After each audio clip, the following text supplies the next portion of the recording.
Bueno, muy buenos días a todos. Antes que nada quería agradecer la invitación, por supuesto, al despacho de la primera dama, a la primera dama Cándida Montilla de Medina, a la OEI y a todos los que intervinieron para esta organización, Analía, y a todos los que han hecho posible. Además, para mí es una alegría muy importante porque es la primera vez que estoy en República Dominicana y me parece justamente que es una oportunidad muy interesante de conocer lo que están haciendo aquí y aprender de lo que están haciendo aquí. Y como decía mi querido amigo Javier Tamarit, poder compartir experiencias. Hoy nosotros vamos a hablar de apoyos para la educación inclusiva en personas con autismo.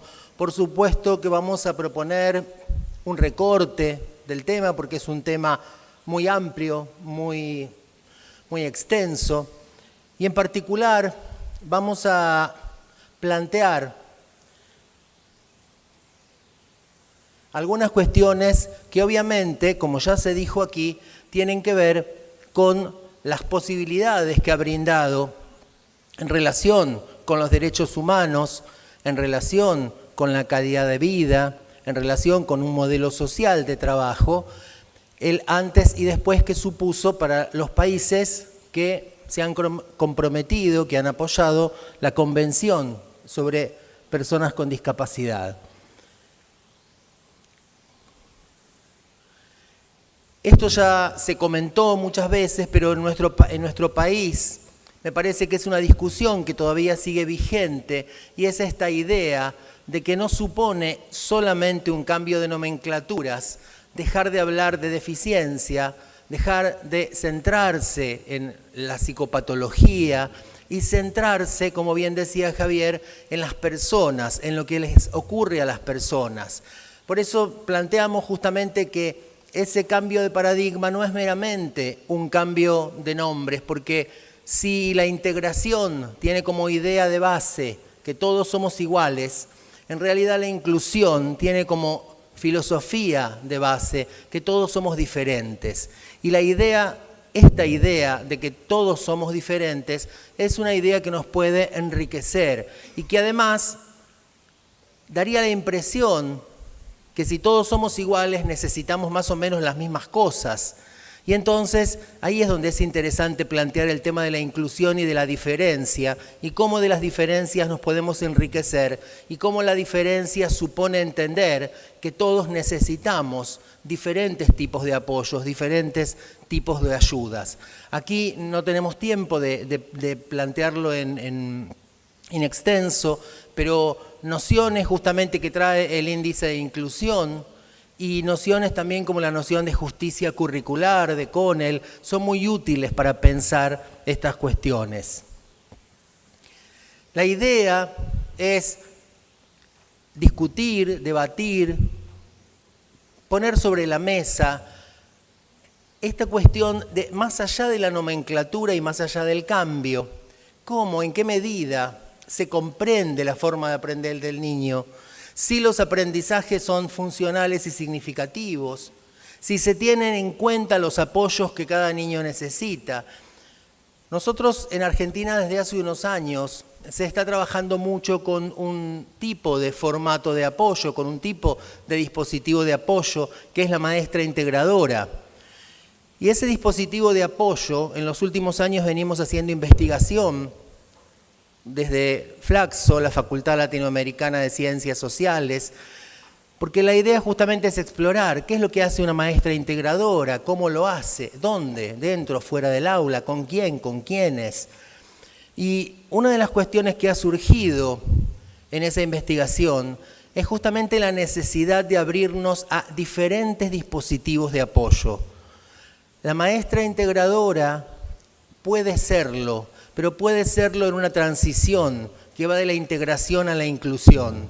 La maestra integradora hemos visto en las instituciones en Argentina, Ciudad de Buenos Aires, Provincia de Buenos Aires y Patagonia, donde hemos hecho la investigación. Paradójicamente, la maestra integradora nos está mostrando que la escuela no es inclusiva y allí por donde los alumnos no podían entrar por la puerta de la escuela, hemos hecho equipos y hemos entrado a veces por la ventana de la escuela con la maestra integradora. La idea es indagar sobre otros posibles dispositivos pedagógicos, otros posibles dispositivos pedagógicos de apoyo que tienen que ver justamente con, por ejemplo, parejas pedagógicas, otros formatos de escuela, reestructuración, reorganización de formas de enseñar. Bueno, es un tema muy largo, pero evidentemente no basta simplemente con agregar una persona, porque además si no, cada chico debería ir con una integradora, lo cual supone una cuestión también económicamente relevante. Las leyes en Argentina han permitido que la maestra integradora sea cubierta por el Estado, pero creemos que habría que optimizar también esos recursos. Y por otro lado, pensar a la maestra integradora justamente como alguien que está mediando, no solamente con los contenidos y las adaptaciones curriculares y los ajustes curriculares que haya que hacer, sino también en relación con los propios compañeros. Tenemos ejemplos donde la maestra integradora, o como se llama en alguna jurisdicción, el personal de apoyo a la inclusión educativa, ese personal o esa maestra o ese maestro, tenemos ejemplos donde es mucho más importante su trabajo en los recreos que en el aula, por ejemplo. Entonces es muy importante la interacción con los demás compañeros y también es muy importante la interacción que pueda promover la maestra integradora entre el alumno y la maestra al grado. Por eso la idea no es la idea de la maestra sombra, sino de una maestra que funciona como un andamiaje que se va retirando progresivamente, que va brindando autonomías. Vamos a avanzar. Aquí hay, no se ve bien, pero dice, el que viene corriendo dice sí a los 10 minutos de tolerancia. Y la idea justamente es avanzar en ese sentido. Acá hay un tema de, yo no sé por dónde tengo que apuntar, sin técnico, pues estoy apuntando a alguna parte, pero no sé, ahí está. Que justamente el derecho de la educación, y si pensamos en particular en el artículo 24, también habla de los ajustes razonables, de los dispositivos de ayuda. Y este es un tema, me parece que es clave y que vamos a retomar. ¿Por qué lo estamos planteando? Porque muchas veces aparece como dispositivo de ayuda algo que parece una especie de ortopedia hecha para la vocación.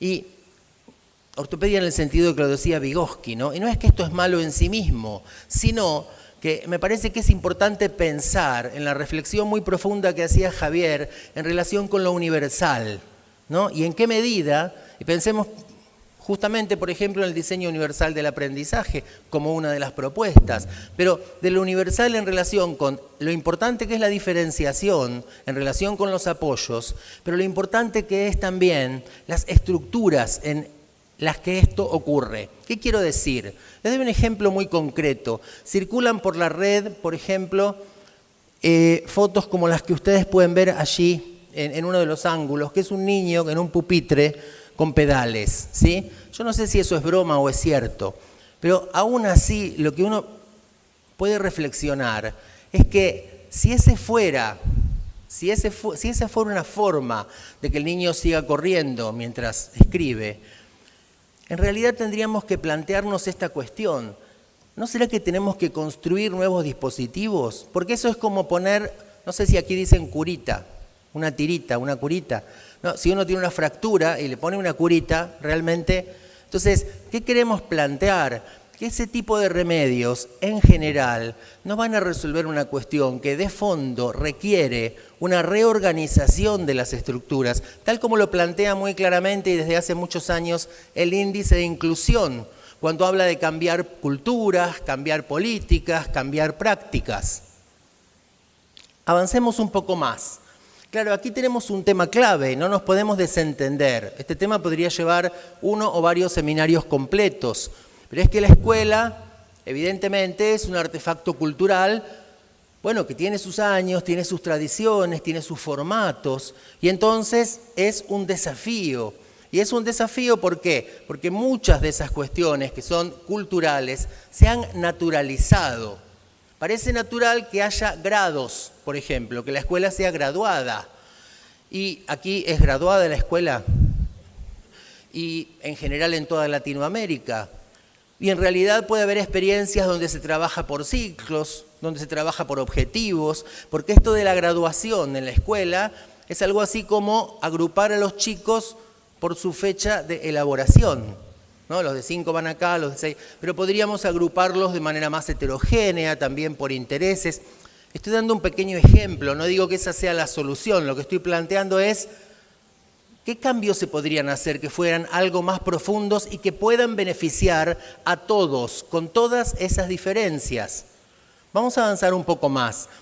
Este esquema es un esquema interesante que está en la guía, en los lineamientos de inclusión de la UNESCO del 2005, y lo adapté, pero en realidad ese cambio de eje que tiene que ver con esta cuestión institucional que yo planteaba recién, de pensar al niño o al alumno como un problema, a pensar el sistema educativo como un problema. Es decir, en ese eje el niño es diferente de otros chicos. Si yo lo planteo de otra manera sería, bueno, es que el sistema educativo no parece estar preparado para enfrentar la diversidad. En el eje del alumno tiene necesidades especiales. En el eje del sistema educativo podríamos decir falta de ayudas para enseñar y falta de equipos preparados. Es decir, redefinir el problema para poder comprender mejor la perspectiva de la inclusión como un todo y no meramente como un remiendo en el sistema. Evidentemente, que el alumno no responde o no puede aprender, uno podría plantear que es el sistema educativo, que somos los adultos que estamos teniendo problemas para enseñar o que debemos tener nuevas formas para enseñar. Esta es una frase que se le atribuye a Maslow, no sé si será de Maslow, pero a mí me parece muy gráfica, ¿no? Y dice, si tu única herramienta es un martillo, tendés a tratar todo problema como si fuera un clavo, ¿no? Y esto es un poco lo que a veces nos ocurre, pero a todos. Entonces es muy importante este planteo. ¿Por qué? Porque la idea es justamente superar, ¿no? Esta escuela a veces que es como la escuela de Procusto, es decir, una escuela que tiene que o exige que cada sujeto que está en ella se adapte al tamaño de su cama, ¿no? Entonces, este es un tema clave. Y en ese sentido, vamos a hablar de un tema tal vez muy específico. Pero a propósito, elegí un tema muy específico. Repito, tenemos muchísimos temas de los que podríamos hablar en relación con los apoyos. Uno de los trabajos que yo vengo haciendo y que fue en parte mi tesis de doctorado, junto con mi querido amigo y maestro Ángel Rivier, fue sobre teoría de la mente y espectro autista. Y esos temas siguen viniendo y siguen siendo importantes en el ámbito educativo. Nosotros planteamos, ahora se conoce muchísimo más de esos temas, y entonces planteamos que esto no ocurre solamente en relación con la discapacidad, sino en relación con la educación toda. Se ha avanzado muchísimo, y se ha avanzado muchísimo en la alfabetización tecnológica. No sabemos si tanto en la alfabetización emocional. Y no sé si ustedes recuerdan, hay mucha gente muy joven, salvo que vaya a la Cinemateca, pero los que tenemos un poco más de años, la película de Bergman, Escenas de la vida conyugal, donde en una de las crisis del matrimonio, el profesor, el académico, le dice a su esposa, soy un analfabeto emocional. Me han enseñado muchas cosas en la escuela, pero no me han enseñado acerca del miedo, acerca del enojo, acerca de mí mismo, ¿no? Y entonces, eso nos remite justamente a la cuestión de una inteligencia plural, ¿no? De una inteligencia plural que tiene que ver con no ponderar solamente la inteligencia lógico-matemática, sino la inteligencia emocional, la inteligencia social, no las competencias cognitivas más frías, sino, y algo seguramente de lo que va a hablar Analía, las competencias más cálidas de la cognición. Y entonces, simplemente tomar como metáfora un trabajo muy bonito de Gould, que se llama Érase una vez el zorro y el erizo, y cómo allí reflexiona que ante diferentes dificultades o problemas, el erizo tiene una sola forma de responder, que es erizándose, ¿no? Que es mostrando sus espinas. Y esa es una forma que diría Bernan en las artimañas de la inteligencia, es una forma que remite al nous de los griegos, es decir, una forma que remite a la inteligencia lógico-matemática, a la inteligencia impersonal. Y por otro lado, el zorro, que tiene diferentes y variadas estrategias y remite a esa metiz, a esa inteligencia que es cambiante, que es flexible, que es variada en relación con las demandas del contexto. Otro referente en esta área, y permítanme esta pequeña digresión para volver a la escuela y para volver al tema de los apoyos, otro referente en el área que seguramente ustedes conocen y han estudiado es el doctor Brunner. Brunner fue uno de los primeros que habló de las diferentes modalidades de pensamiento y de que esas modalidades de pensamiento son complementarias entre sí. La modalidad paradigmática de pensamiento y la modalidad narrativa. Brunner lo resume muy bien cuando dice que los seres humanos somos capaces de hacer cuentas, pero también capaces de hacer cuentos, ¿no? Es decir, esa dimensión lógico-matemática tan importante, pero también la dimensión narrativa. Y claro, en la base del desarrollo de la inteligencia emocional, en la base de esa modalidad narrativa, eso que nos permite articular narrativamente nuestra experiencia emocional, en la base de ello está lo que llamamos teoría de la mente. Muchos de ustedes conocen de este tema, simplemente puntuar que la teoría de la mente es una capacidad humana que nos permite atribuir emociones, creencias, deseos, intenciones a los demás y a nosotros mismos. Si la teoría de la mente es esa capacidad que nos permite ponernos en los zapatos del otro, poder tener empatía, poder sentir con otro. Fíjense que sabemos que la teoría de la mente se encuentra alterada en diferentes niveles en los casos del espectro autista.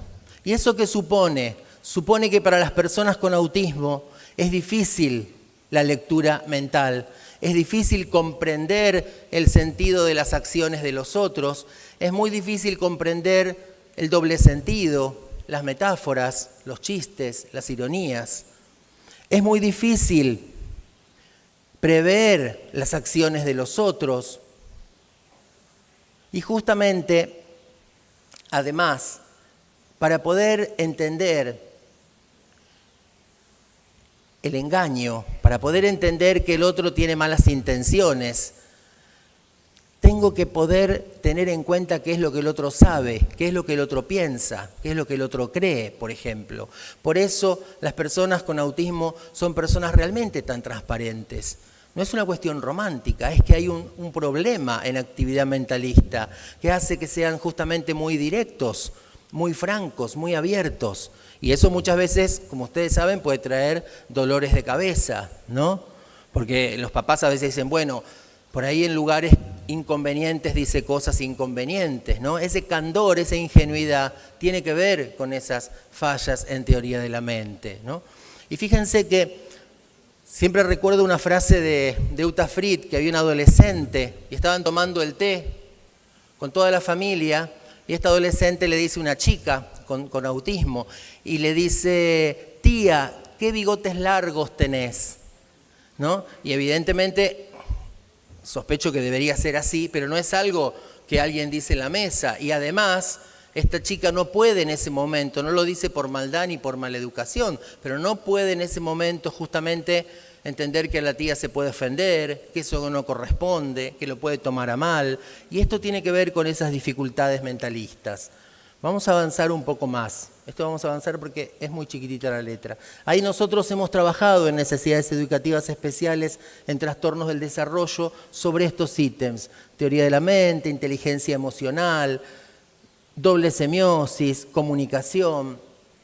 Y vamos a llegar entonces a este punto, que es justamente que incluso cuando se sepa suficientemente la naturaleza intersubjetiva y social del aprendizaje, incluso cuando esto se conozca, en general, los diseños curriculares privilegian, y casi de manera excluyente, la inteligencia lógico-matemática. Lo cual no significa que la inteligencia social no haya ido entrando en el currículum desde distintos aspectos. No sé, aquí, en otros lugares de Latinoamérica, se han trabajado desde los aspectos actitudinales, procedimentales y no solo conceptuales. ¿Y qué tenemos aquí? Aquí hay un concepto de Philippe Perrenot que a mí me parece clave para entender lo que vamos a plantear. Y es el concepto de oficio de alumno. ¿Qué dice Philippe Perrenot? Philippe Perrenot es un sociólogo suizo que algunos de ustedes de educación conocerán. Perrenot dice, para ser un buen alumno no solamente tenés que apropiarte del currículum. Para ser un buen alumno no solamente tenés que resolver bien las cuentas o los problemas o repetir bien la lección. Lo tenés que hacer de una determinada manera. Si tenés que conocer ciertas claves que no están escritas. Por ejemplo, ir a corregir sin correr. O por ejemplo, no hablar mientras trabajás. O por ejemplo, tener una determinada presentación en tus hojas, etcétera, etcétera. ¿Qué plantea Perrenot?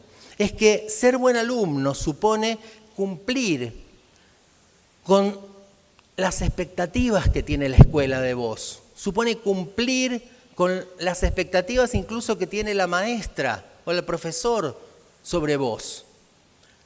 Y en realidad es algo que no está escrito en ninguna parte. ¿Cuáles son las expectativas que tiene el profesor sobre mí? ¿Qué espera el profesor de mí? Es decir, que acá Perrenot está hablando no solamente los objetivos curriculares que se evalúan y se evalúan explícitamente, sino lo que se llama en general el currículum oculto, o que Perrenot va a llamar currículum moral idealizado, porque dice que no está nada oculto, dice que es como la carta robada de Poe, está ahí todo el tiempo se habla de eso. Sentate bien, portate bien, hacé tal cosa. Hay un montón de normas que no están escritas, pero que están implícitas. Y lo que planteamos allí entonces es que el oficio de alumno es una materia que no figura en el plan curricular. Ningún profesor dice, bueno, ahora vamos a tener clase de oficio de alumno 1, metodología del alumno 2, ¿no es cierto? No. Sin embargo, pensamos que esta cuestión es central en el dispositivo de ayudas que van a necesitar las personas con TEA para poder estar en la escuela teniendo éxito, que les vaya bien. No es solamente que resuelvan bien la regla de 3 simple o un problema o que den la lección sobre la fotosíntesis. Eso también sí pueden hacerlo. Pero estamos planteando otra cuestión y que está bastante poco discutida. Porque lo que estamos planteando es una cuestión que hace al sentido común. Fíjense, ese sería el contenido, el sentido común. Pues si yo pregunto aquí, ¿qué es el sentido común? Todos tenemos respuestas. Muchas de ellas son respuestas de sentido común, ¿no es cierto? ¿Qué es el sentido común? Si alguien pasa corriendo por acá trotando y me dice que está haciendo aeróbics, eso está totalmente fuera del sentido común en una reunión como esta, por ejemplo, ¿no? Pero alguien se lo tiene que decir, no, se supone que nadie se lo tiene que decir, ¿no? O alguien se pone a escuchar música a todo lo que da en uno de los bancos. Las cuestiones de sentido común.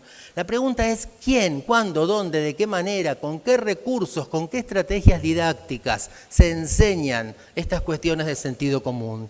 Y lo que planteamos en un trabajo futuro es justamente investigar más sobre eso, porque lo que dice Perrenot en un trabajo del 2006 es que el aprendizaje del sentido común tal vez es lo más oculto del currículum oculto. Fíjense. ¿Y por qué podemos reflexionar en ese sentido? Lo que nosotros venimos a decir es que la enseñanza explícita, la explicitación de aquello que está implícito para todos los alumnos, hay que explicitarlo a los alumnos y alumnas con TEA. Y hay que explicitarlo desde el principio, porque si no los estamos poniendo a jugar un partido con serias desventajas. Es como si a mí me ponen a jugar un partido de béisbol. Yo sigo mirando béisbol en la tele, tratando, incluso hay amigos que me lo han explicado. Es una materia imposible no puedo entenderlo. Aquí es un deporte muy... Bien, yo no puedo, ayer miré incluso a la noche un rato, pero no puedo entenderlo, ¿entienden? Yo ahí imagino cómo se debe sentir alguien que hay un montón de reglas de juego en un aula y no las conoce. Yo veo personas que corren, que largan un bate, que van, vienen, gritan. ¿Qué está pasando acá? ¿No? Entonces yo creo que ese ejemplo, pero además porque es un ejemplo real, no estoy diciendo, no entiendo, no, realmente no entiendo. Entonces ese es un ejemplo, tenemos que pensar que así se pueden sentir nuestros alumnos en las aulas. Y que entonces, claro, ¿por qué? Porque estos son aprendizajes implícitos. Los que son de pedagogía sabrán, es lo que algunos teóricos llaman la fase declarativa del aprendizaje. No atraviesan una fase declarativa de aprendizaje. Que atraviesen una fase declarativa de aprendizaje sería que alguien te explique sobre eso. Entonces, ¿qué pasa? Nico se levanta del asiento y va al baño. Y la maestra le dice, ¿cómo sale del aula? Y Nico le dice, Señor, me estaba haciendo pis. Y todo el mundo se empieza a reír, y eso es un castigo para Nico, y qué impertinente. Lo que ocurre es que él tenía ganas de ir al baño, se levantó y fue. Y le faltaba ese know-how, es decir, bueno, primero tengo que pedir permiso. Lo aprende enseguida, lo aprende en medio minuto. Pero son como especies justamente de habilidades sociales, especie de normas de protocolo que no tenemos por qué pensar que están ya aprendidas o sabidas si nadie se las enseñó. Ahí nosotros lo desarrollamos en parte esto en Ayudas para Aprender y vamos a continuar con el tema en el futuro, planteando algunas cuestiones que allí quedaron inconclusas en términos de los nuevos apoyos en virtud de lo menos, digamos, lo menos claro, lo menos explícito en la escuela. Esto lo voy a pasar rápido porque no vamos a tener tiempo, me parece, pero son algunas cuestiones que plantea Perrenú en relación a qué cosas se aprenden a vivir en la escuela sin que estén en el currículum, ¿no? Y Perrenú dice se aprende a vivir en una multitud, con una intimidad muy limitada. Es decir, en una escuela uno está,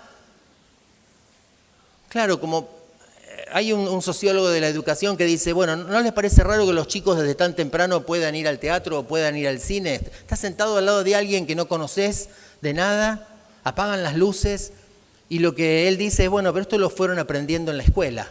Es decir, es un aprendizaje implícito, a convivir en grupos grandes, etcétera, etcétera. Vamos a pasar esto, a estar expuesto a la evaluación del maestro, a vivir en una sociedad jerarquizada. Fíjense, hay un ejemplo que a mí me resuena mucho cuando leo esto de Perrenú. Yo cuando empecé a trabajar como maestro en una escuela, fui maestro de segundo grado, o sea, niños pequeños, de 6, 7 años. Y los niños de 6, 7 años me decían, che, profe, che, Dani, que es una manera muy de confianza de hablar. O sea, así hablas a tus amigos. Y todo bien, no era falta de respeto, era su manera de comunicarse. A esos mismos niños de segundo grado yo los volví a tener en quinto grado.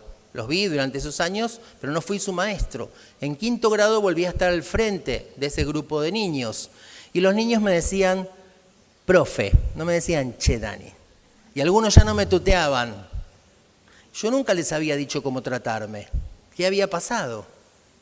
¿No? Había pasado la escuela. Habían sido formateados por el oficio del alumno y habían aprendido que eso forma parte del oficio. Los niños en la escuela desde muy pequeños no tratan de la misma manera a la maestra que al directivo, que al supervisor o que a la señora que está en la puerta. Esto ocurre así. Entonces, y ya voy a avanzar porque si no, no voy a llegar.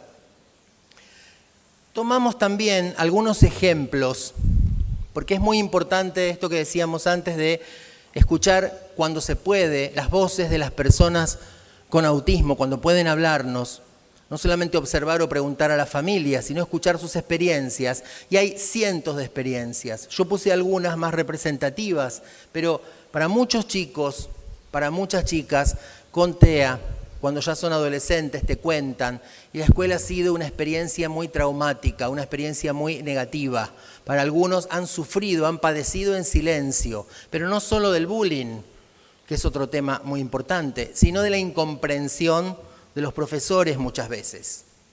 Una experiencia con un paciente pequeño en la Patagonia, Argentina, en una ciudad pequeña también. La mamá me decía con mucho dolor, había tenido una experiencia muy mala en su escuela. Y con mucho dolor me decía, como en casi un pueblo, una ciudad muy pequeña, cada vez que pasamos por la cuadra de la escuela me hace cruzar de la mano de enfrente. ¿Entienden lo que digo? O sea, no, es horrible. Y para un maestro, para un docente, es más horrible. Porque no digo que la escuela haya tenido la intención de maltratarlo, pero realmente no ha podido ser un lugar donde él se sintió cómodo, se sintió tranquilo. Vamos a pasar, ahí hay alguno de Temple Grandin, pero los vamos a adelantar. Y entonces cuando planteamos el tema de la educación inclusiva, no nos tenemos que olvidar que no es solamente que los alumnos puedan estar en las escuelas, porque la idea justamente es que ese derecho vaya acompañado de una obligación del Estado, de una obligación de los adultos, de una obligación de los servicios, de brindar los apoyos necesarios. No puedo solamente pretender cumplir con el derecho si no planteo, como dice la Convención, los ajustes necesarios. Y entonces tengo derecho a ir a una escuela, pero tengo el mismo derecho a tener los apoyos necesarios para que la escuela no sea un lugar de arenas movedizas, no sea un lugar de una experiencia traumática. Una vez un paciente adolescente con síndrome de Asperger me dijo que era para él, en la escuela, era para él como nadar en dulce de leche. Fíjense la metáfora, ¿no? Pero él me lo decía literal, porque lo sentía en el cuerpo, ¿no? Además, la idea es, no queremos que queden fuera de la escuela. Hay chicos que terminan fuera de la escuela porque sus papás entienden cómo padecen en la escuela.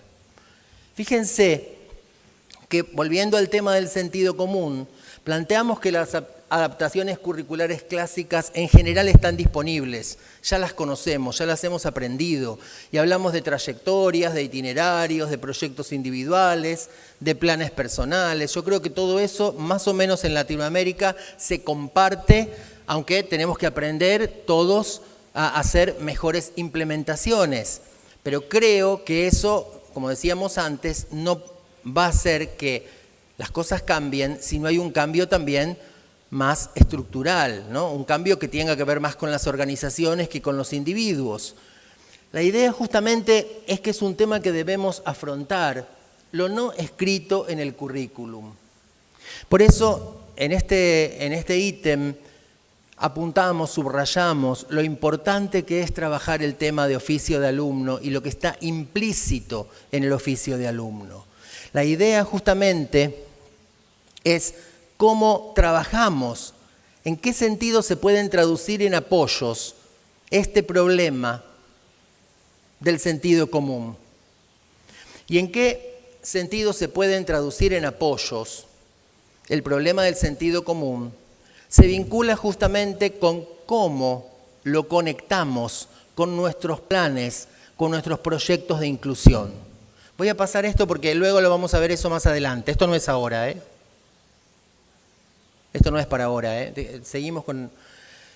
Entonces, yo lo que planteo, y los invito también a reflexionarlo, porque es algo en formación, es algo que estamos discutiendo con los equipos, es que si hubiera una pedagogía del sentido común, debería estar en el corazón de un diseño curricular que apoye los itinerarios escolares de las personas con TEA. Y Javier mostraba a Kanner y mostraba a Asperger. Y hay algo que yo me acuerdo muy bien, que en el artículo del año 44, Asperger va haciendo una especie de enumeración de las características de sus pacientes. Y la última característica dice, les faltaba sentido común. Esto lo ve en el año 44 Asperger. Tienen dificultades con el sentido común. Entonces, la idea justamente es cómo podemos hacer para integrar esta cuestión en los dispositivos de apoyo. Algunos apoyos que sabemos que son necesarios, tenemos que ver cómo los hacemos, tenemos que ver cuáles pueden ser los materiales, los recursos, pero necesariamente vamos a necesitar apoyos para la adaptación a los ritmos y organización del trabajo escolar. ¿Por qué? Porque el trabajo escolar tiene características muy peculiares. Y entonces es muy importante contar con esta cuestión. Muchas veces las adaptaciones tienen que ver con adaptaciones de tiempo. Para los chicos que pueden escribir, por ejemplo, hacer una evaluación escrita, muchas veces los chicos con TEA tardan un poco más.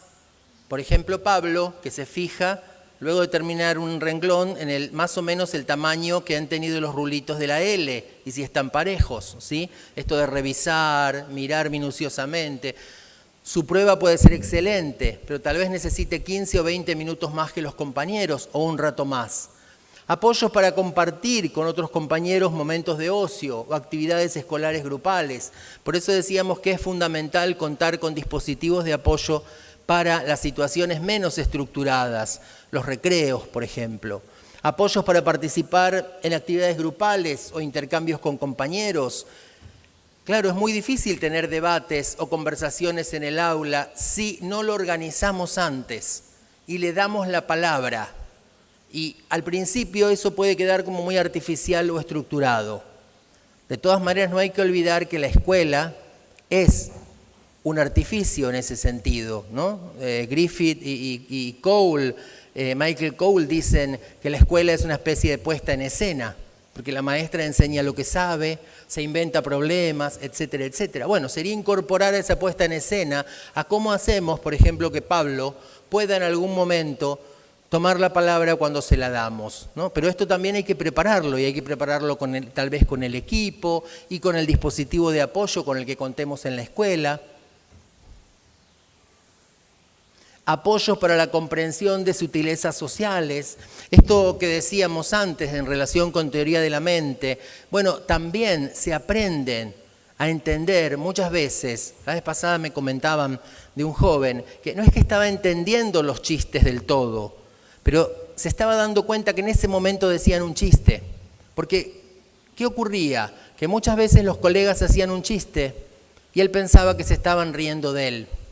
Y no se estaban riendo de él, se estaban riendo de algún chiste que hacían. Entonces, el empezar a entender que otros se pueden reír cuando dicen un chiste, aun cuando yo no entienda del todo el chiste. Y muchos de los chicos vemos que cambia mucho la situación cuando se ríen con sus compañeros, aunque no hayan entendido del todo el motivo de la risa, pero es compartir esa situación. Apoyos ante situaciones en las que se puede haber visto por los demás como un extraño, ¿no? Que solo se interesa por sus cosas o sobre temas muy específicos. Un chico de 10 años con el que estamos trabajando, con síndrome de Asperger, realmente muy bien, está en su escuela, tiene un vínculo social muy bueno con los compañeros. ¿Qué había ocurrido? Él hasta hace muy poquito tiempo estaba con el álbum de figuritas del Mundial de África. ¿Se acuerdan del Mundial de África? Y entonces, claro, desde el punto de vista social con los compañeros, el Mundial de África es algo que pasó hace siglos. Y él se quejaba porque nadie quería cambiar figuritas. Y entonces hubo que hacer un trabajo con la familia, decir, miren, el álbum lo vamos a poner en la biblioteca con otros libros y otros álbumes, y una especie de sepelio del álbum, digamos. Y le explicamos que ahora tocaba la Copa América, en ese momento era la Copa América en Chile, y entonces fue Copa América. Pero ¿qué ocurre? Él no tenía la suficiente sutileza como para darse cuenta que esto que le servía como intercambio social en un momento, ahora ya no le servía, porque está de moda otro torneo, otro campeonato, etcétera, etcétera. Apoyos para entender convenciones sociales, esto que decíamos antes, ¿no? Cómo dirigirse a la directora, cómo dirigirse a la maestra. No me dirijo del mismo modo a la maestra o a la directora que a un compañero, que a una compañera. apoyos para promover flexibilidad frente a cambios, ¿no? Y ahí sí es importante el tema para muchos de las agendas, algunos agendas visuales, otros agendas por escrito. Hay unos materiales preciosos, le decía Javier, que han hecho el proyecto ASAR, tiene algunos materiales preciosos vinculados con el manejo objetivo del tiempo. Javier en Alanda ya nos enseñaba hace muchos años distintos usos también de los relojes, de los timers, distintas formas de tratar de objetivar el tiempo para que pueda ser atravesado ese momento sin que eso sea un problema. El tema de la flexibilidad, como decíamos recién. Apoyos ante posibles reacciones intempestivas, es decir, a veces las tareas son demasiado complejas. Nosotros tenemos la experiencia en los dos casos. Cuando la tarea es demasiado compleja, puede suscitar enojo, que patee un banco, que se enoje, pero también cuando la tarea es demasiado sencilla, ¿no? Y que se aburre, y que no entiende cómo tiene que hacer eso, y que no es un nene chico, etcétera, etcétera. Entonces esto es muy importante calibrarlo. Para esto lo fundamental, lo que voy a decir, es una cosa obvia, pero es planificar. O sea, es la planificación previa. Porque hay cosas que pueden surgir, que son novedosas en la dinámica de la escuela, que son imprevistas incluso para nosotros. Pero hay cosas que ya deberíamos tener, al menos, como ciertos niveles de prevención en relación a cosas que es muy probable que sucedan. Por ahí no sucede con Carlos, no sucede con Nico, sucede con Florencia. Depende de cada persona, obviamente, pero son situaciones que en general las personas con TEA necesitan de apoyos. Apoyos para favorecer la iniciativa. Esto también es muy importante, porque no sé cómo estoy con el tema tiempo, ¿quién lo está? Me parece que ya hay que ir terminando, o no sé quién lo está llevando. Yo decía, a veces esta iniciativa para la comunicación y relación con pares también tiene que ver con lo que decíamos antes, en parte del sentido común. Les doy un ejemplo muy breve. A un chico que la maestra, como ve que está leyendo y lee, lo hace pasar al frente para leer. Pero él habla con una prosodia muy particular. Y entonces su lectura, que es buena, pero es como si dijera, los ríos de la Argentina. Claro, los demás se ponen a reír. Esto fue terrible. Pues si eso lo trabajábamos antes, seguro que los resultados no eran así, ¿no? Le costó mucho porque se sintió muy mal después de eso. Y no es que no puede tener la iniciativa de hacerlo, pero también tenemos que trabajarlo con el grupo, con los compañeros. Apoyo para adecuarse a los tiempos de trabajo, ya lo comentamos. El tema de la motivación es otro tema crucial.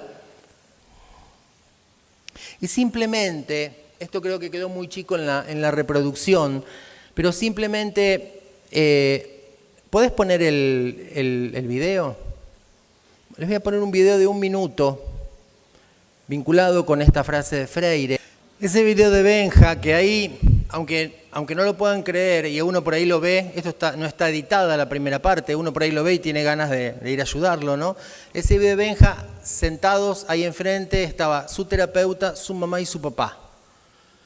Y entonces una cuestión que planteamos, y me parece que es un disparador importante con Benjamín, es que es importante, así como decimos y criticamos una intervención taylorista, también criticamos una intervención de la espera. Hay que intervenir. La intervención es una intervención psicoeducativa. No tenemos que esperar que Benja nos pida ayuda. Tenemos que crear dispositivos de ayuda. Y un poco más de 1 año después, es muy emocionante, lo vi a Benjamín, es de una ciudad de la Patagonia, Argentina, lo vi a Benjamín y dice, préstame el juguete. Habla con oraciones y las hace muy bien y tiene distintas estrategias de pedido. Benja tiene muchísimo potencial y va a seguir aprendiendo cosas, pero lo importante es que se las enseñemos, ¿no? Y la cita de Freire con la que terminamos, cuando dice que soñar no es solo un acto político necesario, sino también una de las formas histórico-social de estar siendo mujeres y hombres. Y después, el final, cuando dice que no hay cambio sin sueño, así como no hay sueño sin esperanza. Acá estuvimos hablando y estamos hablando en estos días de la inclusión, se menciona la palabra utopías, se menciona la palabra sueños, y creo que también me parece que es importante porque de alguna manera todos estamos apostando a esos sueños, a esas utopías, o como también dijo Freire en Pedagogía de la Esperanza, a esos inéditos viables, ¿no? Es decir, a esas cosas que todavía no han ocurrido, pero que hay que apostar, hay que construirlas.